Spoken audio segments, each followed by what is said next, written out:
اخويا الزملكاوي السلام عليكم. حلقه النهارده انا جاي اقول لك فيها ايه اللي بيحصل جوه نادي الزمالك، وايه موضوع الصفات الجديده، وايه موضوع اللعيبه الحاليه. بس قبل ما ابدا انزل يا ابني بالانترو. نهارك سعيد يا اكسلانس، نهارك سعيد يا اول حاجه زي ما عودتك هنقسم الحلقه لجزئين، اخبار النادي الاهلي واخبار نادي الزمالك. بس يبدا بمين؟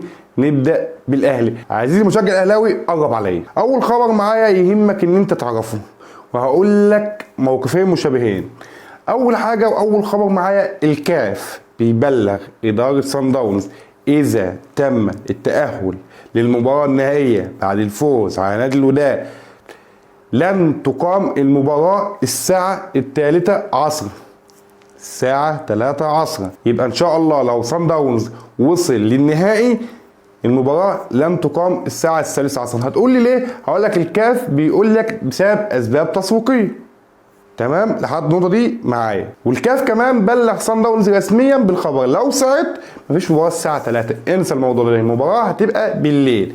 طيب ليه اسباب تسويقيه؟ اشمعنى لما تاهل نادي الزمالك في 2016 عشان يقابل صن داونز اتلعب لقاء الساعه 3، ولا ايام ما كانش فيه اسباب تسويقيه؟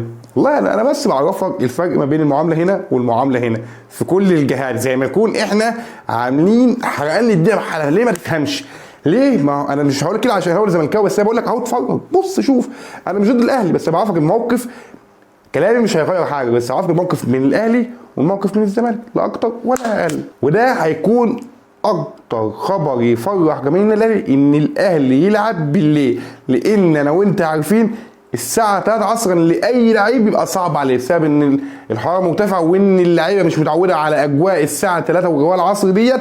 هيبقى اللقاء بالنسبه للاهلي سهل معنوي لو اتلعب بالليل عن الساعة 3، وانت عارف ليه. وزي ما قلت لك في خبر قبل كده ان الاهلي بيحاول يجدد لياسر ابراهيم وحسين الشحات. كابتن سيف زاهر طلع امبارح وقال لك الاهلي جدد فعلا رسميا لياسر ابراهيم لمده 3 مواسم. اظن ديت خبر يخليك تكمل معايا الفيديو عشان اقول لك اخبار مهمه لو انت زملكاوي عايزك تكمل معايا. الخبر التالت معايا، وانا قلت لك الحلقه اللي فاتت ان رسميا الجهات الامنيه بتوافق على حضور 10000 مشجع للقاء النادي الاهلي ونادي الترجي العوده في القاهره. الاهلي بيخاطب الجهات الامنيه عشان يزود العدد اكتر.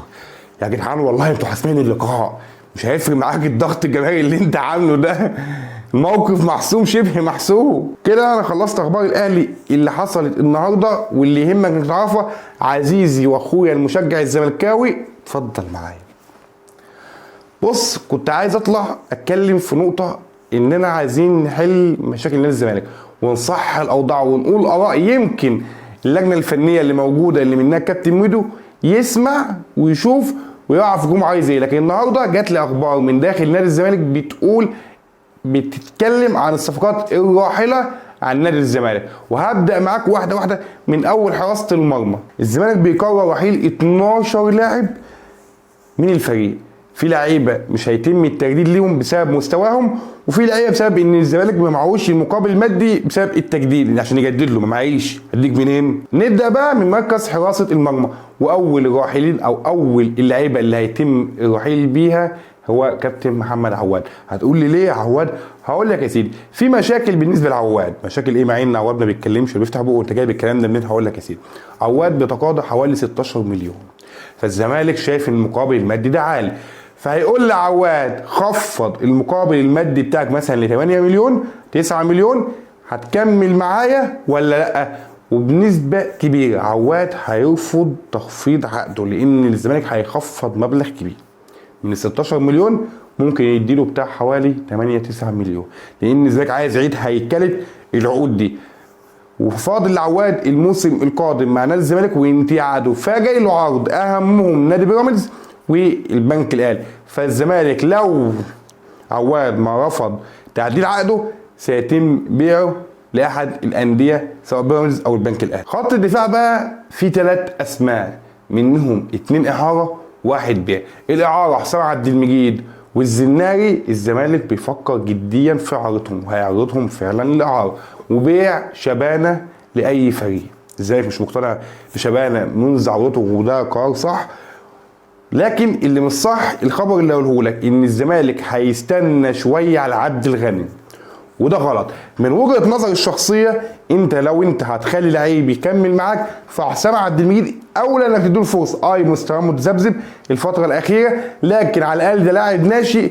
انا شايف ان زاك عايز يديله خبرات، لكن انت ممكن تطوره وانت في قطاع الناشئين او في الناس اللي كانت بتتدرب معاه، تخليه يرجع تاني الناشئين. اقسم بالله لا ينعدى، لان مستوى حسام عبد المجيد كان تطور خالص.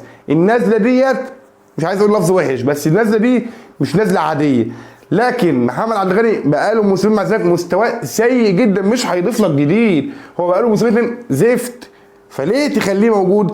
هو بيقول لك عشان خاطر الونش واصابه الونش اللي هو لسه ما اتحددتش قوي، اللي هي احنا قلنا الحلقه اللي فاتت ان هي ممكن بعد الشهر يعني تكون رباط صليبي، لكن ازاك لسه هيستنى شويه عشان يتاكد من الاصابه قوي، وبعت التقرير والتحاليل لدكتور في الخارج يتاكد برضه، وفي تورم مستنيين التورم ده ينزل عشان يحدد مدى الاصابه. فالافضل ان وجهه نظري ان حسام عبد المجيد هو اللي يكمل، محمد عبد الغني يمشي. اللي جناب عندك الباك الشمال والباك اليمين.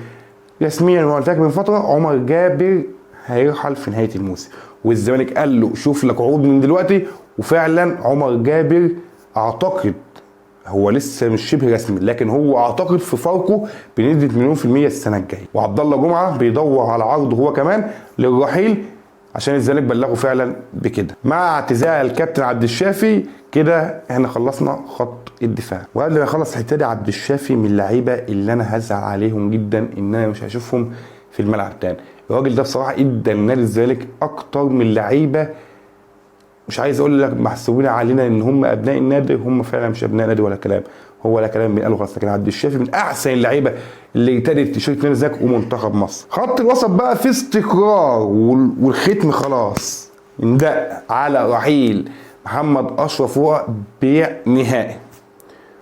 والسيسي هيبقى عنده خيارين، لو جاله عرض بيع كويس هيمشي، ما جالوش الاعاره مفتوحه له، والزمالك مش هيخليه يكمل معاهم الموسم الجاي سواء رؤى او عمرو السيسي. دونجا زي ما قلت لك برضه على محمد عبد الغني، دونجا هياخد شويه مباريات هيشوفوه هيكمل ويرجع مستواه المعروف عنه، ولا مع السلامه اخر هيمشي. لكن دونجا مش من ضمن ال 12 لعيب اللي الزمالك هيطلعهم بيع او اعاره. خط الهجوم بقى الزمالك قرر رسميا رحيل سامسون اكينيولا، وده من فتره بعيده. والخبر الثاني او اللعيب الثاني هو ابراهيم نضاي، الزمالك بيقول له شوف لك عرض من دلوقتي عشان الزمالك مش هيجدد او هيفسخ العقد بالتراجع.